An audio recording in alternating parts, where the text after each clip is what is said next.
ওরে পদ্মা, এইখানে কি করছিস? বসে বসে কি আমার অন্ন গিলবি নাকি? গিয়ে হাঁড়ি পাতিলটা ধুইয়ে আন। আর আমার কাপড়গুলোও পরিষ্কার করবি। ঠিক মতো না হলে তোর খবর আছে। কোনো কাজই তো করিস না, খালি বসে বসে খাওয়ার ধান্দা। হ্যাঁ মা, এখনই যাচ্ছি। আর বোন, তুইও আমার সাথে এইভাবে কথা বলছিস? জানিস বোন, তোকে আমি ছোটবেলা থেকেই খুব ভালোবাসি, আর তুই কিনা এমন ব্যবহার করছিস আমার সাথে। বেশি প্যাচ প্যাচ করিস না তো, তোর এই প্যাচ প্যাচানি বিরক্ত লাগে। যা, গিয়ে হাঁড়ি পাতিল ধুয়ে আন। মা বলেছে শুনিসনি? যাচ্ছি রে বোন, আর বলতে হবে না। মাটা মরেছে আর আপদটা আমার ঘাড়েই ফেলে গেছে। নিজে তো মরলো, এই আপদটা নিতে পারলো না সাথে। হাড়মার সব আমার খেয়ে জ্বালাচ্ছে। আপদটা কে মা? জানিস না নাকি? হতচ্ছড়ি পদ্মা ছাড়া আর কে? মাকে জন্মের সময় খেলো, এখন আমাকে খাবে। তোর বাপটাও তো দুনিয়া ছেড়ে চলে গেল, আমার কপালে আপদটা রেখে গেল। পদ্মাবতী হেমলতার স্বপ্ন। পদ্মাবতী জন্মের সময় তার মা মারা যায়। পদ্মাবতীকে দেখাশোনা করার জন্য তার বাবা দ্বিতীয় বিয়ে করে ঘরে আনেন হেমলতাকে। হেমলতার একটি মেয়ে আছে, তার নাম অরুণী। হেমলতা নিজের মেয়েকে ভালোবাসে আর সৎ মেয়েকে একদম সহ্য করতে পারে না। অন্যদিকে পদ্মাবতী সব শুনে চুপচাপ কাঁদতে কাঁদতে সমস্ত ঘরের কাজ করে ফেলে। এই দুনিয়া কেন আমায় একা করে দিলে বিধাতা? মায়ের সাথে তো তুমি আমায় নিয়ে যেতে পারতে, আমার বাবাকেও তো তুমি নিয়ে গেলে, শুধু এই দুনিয়ায় রেখে দিলে আমাকে। মাকে আমি কতই না ভালোবাসি, কিন্তু মা আমায় সবসময় দূর ছাই করে। ছোট বোন অরুণী, ও আমার সাথে একটু ভালো ব্যবহার করে না। কিরে, এই কয়টা থালা বাসন ধুতে তোর এই বেলা শেষ হবে নাকি হতচ্ছাড়ি? চুলায় রান্না কখন চাপাবি? আজ কি খাওয়া দাওয়া হবে নাকি হবে না? মা, থালা বাসন তো অনেকগুলো, একটু সময় দাও, আমি থালা বাসন ধুয়েই রান্না চাপাবো। অল্প কয়টা থালা বাসনকে বলছিস অনেক থালা বাসন? আর বলো না, খালি মুখে ট্যাকস ট্যাকস কথা বের হয়, কাজের বেলায় লবডঙ্গা।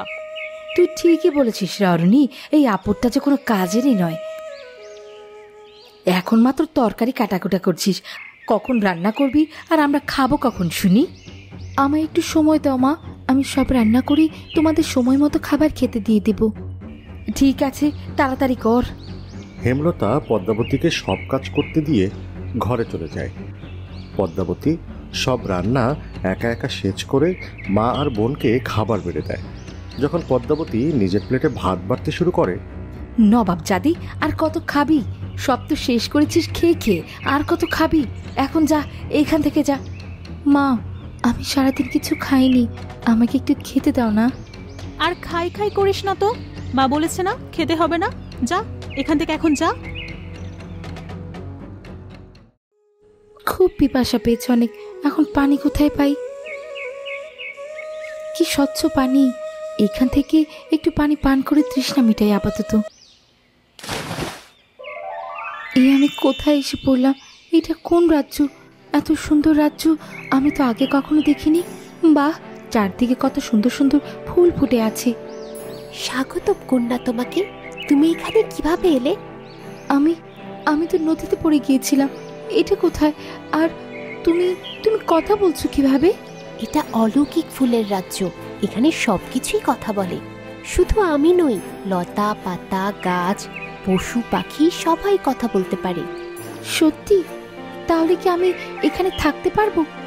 আমার এই রাজ্যটা খুব ভালো লেগেছে। না, এখানে যে কেউ থাকতে পারে না। আজ পর্যন্ত যারাই এখানে এসেছে, এই রাজ্যে সবাইকেই কথা বলতে দেখে ভয়ে পালিয়ে যেতে চায়। সেখানে তুমি কেন থাকতে চাইছো কন্যা? তোমার কি থাকার জায়গা নেই? না গো, আমার আসলে থাকার কোনো জায়গা নেই। ছোটবেলায় মাকে হারিয়েছি, এখন বাবাও নেই। বাড়িতে সৎ মা আর সৎ বোন আছে, তারা আমায় দু চোখে সহ্য করতে পারে না, তাই এই রাজ্যে থাকতে চাইছি। তোমার তো দেখি খুব কষ্ট। শোনো মেয়ে, অন্য গাছের ডাল আমার উপরে পড়ে আছে, আমার কষ্ট হচ্ছে। এই ডালটা সরিয়ে দিতে পারবে? তাহলে আমার একটু উপকার হতো। দাঁড়াও, আমি ঢালটা সরিয়ে নিচ্ছি। আহ, খুব শান্তি লাগছে এখন। কি বলে যে ধন্যবাদ দিব তোমাকে? তার দিতে হবে না, এটা আমার কর্তব্য। চোখের সামনে একজনকে কষ্ট পেতে দেখে মুখ ঘুরিয়ে নিতে পারতাম আমি? তোমার উপকার করতে পেরে আমার ভালোই লাগছে। তুমি তো খুব ভালো মেয়ে, তোমাকে তো খালি হাতে আমি যেতে দিতে পারি না। আমার কিচ্ছু লাগবে না, তুমি শুধু আমায় আশীর্বাদ করো, আমি যেন সবার উপকার করতে পারি। সত্যিকারের ভালো মানুষদের জন্য আশীর্বাদ আছে আমার সব সময়। তুমি পেছনে ঘোরো। এইগুলো তো মাটির পাতিল। এই পাতিলগুলোর মধ্যে যে পাতিল তোমার ভালো লাগবে, তুমি সে পাতিলটি নিতে পারো। দেখো তোমার ভাগ্য যাচাই করে। তুমি যদি আমায় পাতিল দিতে চাও তাহলে আমায় ওই ছোট্ট পাতিলটা দাও। এত বড় বড় পাতিল রেখে ছোটটি কেন? বড় পাতিলগুলিতে তো বেশি জিনিস থাকবে, তাই না? আমারও তো চাই না গো, ছোট পাতিলে যতটুকু আটবে তাই তো অনেক, আর যদি না থাকে তাও সেটাও আমার ভাগ্যই। পাতিলের ঢাকনা খোলো। এইটা তো একটা সোনার মুকুট। আজ থেকে এটা তোমার। এই মুকুট তোমার ভবিষ্যৎ বদলে দেবে। এই মুকুটটি তোমার মাথায় দাও। পদ্মাবতী ফুলের কথা মতো সোনার মুকুটটি তার মাথায় দেয়। পদ্মাবতী মুকুটটি মাথায় দেওয়ার সঙ্গে সঙ্গে পদ্মাবতীর পোশাক রাজকীয় সুন্দর পোশাকে পরিবর্তন হওয়া শুরু করে। গা ভর্তি সোনার গয়নায় ভরপুর হয়ে যেতে থাকে। পদ্মাবতী আগের থেকে অনেক বেশি সুন্দরী হয়ে ওঠে। ফুল এমন হচ্ছে কেন? এটা তোমার ভাগ্যে ছিল। তুমি খুব ভালো, তাই তোমার সততার কারণে তুমি সব কিছু পেয়েছো। তুমি এখন এই রাজ্য থেকে চলে যাও, নিজের রাজ্যে যাও। ঠিক আছে। কি সুন্দর মুকুট! এটা কোথা থেকে আনলি? আর তুইও তো এত সুন্দর কিভাবে হয়ে গেলি? তোর গা ভর্তি গহনা। আমি নদীতে পড়ে গিয়ে এক অলৌকিক ফুলের রাজ্যে চলে গিয়েছিলাম। ওখানে গাছ ফুল সব কথা বলে, আমাকে এই মুকুটটা উপহার দিয়েছি। বেশ রহস্যজনক। তুই যা বলছিস সব সত্যি তো? হ্যাঁ রে, সব সত্যি অরণি। মা, তোর মুখটা খুব শুকনা লাগছে রে, চল কিছু খেয়ে নিবি। মা হঠাৎ আজ এত ভালো ব্যবহার করছে। মা গো, তুমি যে লোভ করে আমার সাথে ভালো ব্যবহার করছো এ আমি বুঝতে পারি, কিন্তু মা এমন ব্যবহারই তোমার কাছে সবসময় আশা করি। মা গো, তুমি কি আমাকে এইভাবে ভালোবাসতে পারো না সবসময়? কি হলো এইভাবে তাকিয়ে আছিস যে? চল খাবার খাবি। হেমলতা আজ খাবার বেড়ে নিজের হাতে পদ্মাবতীকে খাইয়ে দিতে থাকে। এমন ভালোবাসা দেখে পদ্মাবতী নিজেকে আটকে রাখতে পারে না, হু হু করে কেঁদে ফেলে। সব সময়ই তোকে ভালোবাসবো। এবার বল তো মা, নদীটা জঙ্গলের কোন পাশে রে? এই ছিল মা তোমার মনে? নদী কোথায় তা জানতে চাইছো? তাহলে শুধু কি এতক্ষণ মিথ্যে ভালোবাসা দেখালে? কি রে, বলছিস না কেন? জঙ্গলের উত্তর দিকে এই নদীটা আছে। তাহলে আমিও যাব।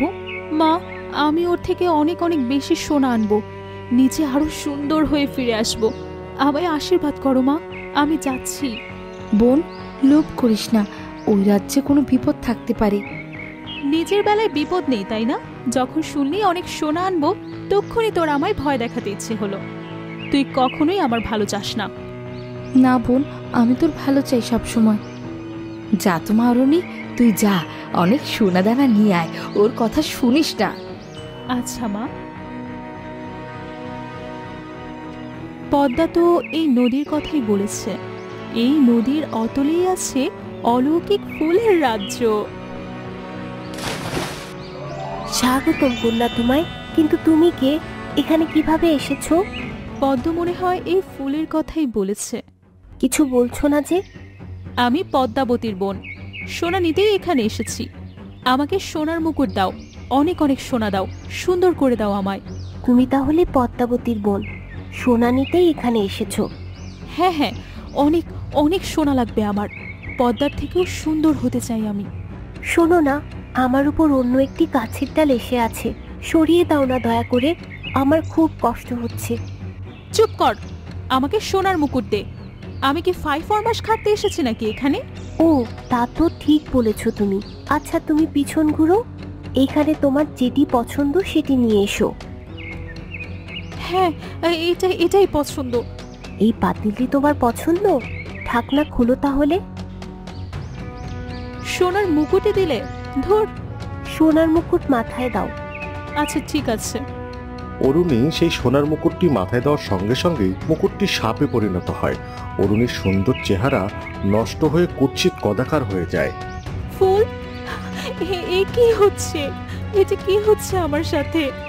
তুমি অত্যন্ত লোভী, তাই তুমি শাস্তি পেয়েছো। তোমার লোভ এতটাই মনে, তাই সোনার মুকুট সাপে পরিণত হয়েছে।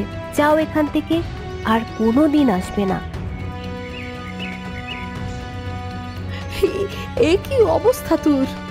ফুল আমাকে কিছুই দিল না, উল্টো সব হারিয়ে এলাম। আমার এত সুন্দর রূপ সব শেষ মা, আমি সব হারালাম। লোভে পাপ, পাপে মৃত্যু।